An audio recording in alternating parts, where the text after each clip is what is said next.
la suite de la cessation d'activité de la raffinerie SRD de Dunkerque, le groupe Colas, maître d'ouvrage, a souhaité procéder à la déconstruction des installations. En vue de rétrocéder les terrains au grand port maritime de Dunkerque, Ingerop a été chargé de déconstruire les superstructures et les infrastructures de ce site, polluées par de nombreux hydrocarbures.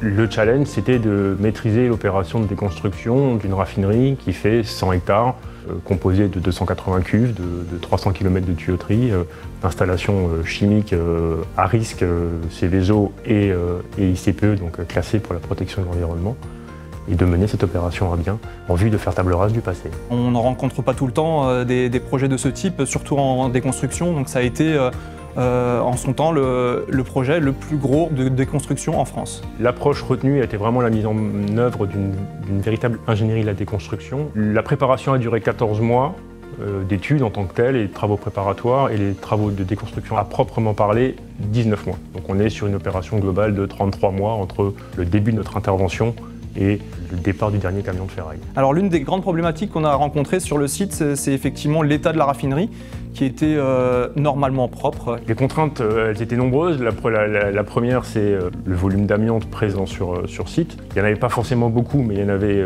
absolument partout. S'en est suivi ensuite toutes les contraintes liées aux résidus d'exploitation. On a découvert qu'il y en avait beaucoup plus que ce qu'on pensait. Il s'agit d'hydrocarbures principalement, figés pour la plupart. Ce sont des matières dangereuses, ce sont des matières polluantes. Ce qui n'était pas du tout envisagé au départ, donc surtout que les filières de retraitement étaient saturées. Alors ce qui a été salvateur, c'était de construire une plateforme de stockage. On a construit une véritable plateforme de stockage de déchets dangereux avec toutes les contraintes et normes environnementales que ça suppose avant de commencer à déconstruire. Cette plateforme a permis de jouer le rôle tampon qu'il nous fallait entre les filières et le débit sortant des opérations de déconstruction. Et ça a sauvé le projet. Si on parle en termes de chiffres, c'est là qu'on se rend compte de l'ampleur. On a déconstruit environ 4 tours Eiffel, donc 35 000 tonnes de métal, 80 000 tonnes de béton.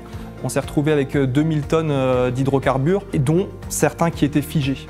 Donc ça, c'est une vraie problématique, puisque le but pour nous est de revaloriser le métal. Pour revaloriser le métal, il faut retirer ce qu'il y a à l'intérieur.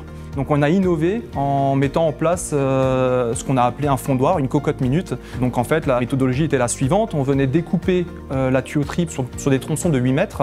Ensuite, ces tronçons-là étaient installés à l'intérieur du fondoir afin de liquéfier le produit.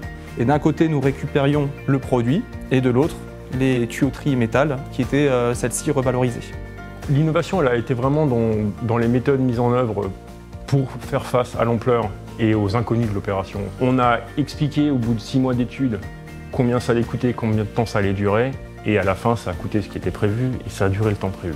Et donc ça, c'est une vraie fierté d'avoir pu déconstruire ce site avec aucun arrêt de chantier, avec un client qui est satisfait. Donc ça, c'est une vraie fierté pour l'équipe de maîtrise d'œuvre. Une grande fierté.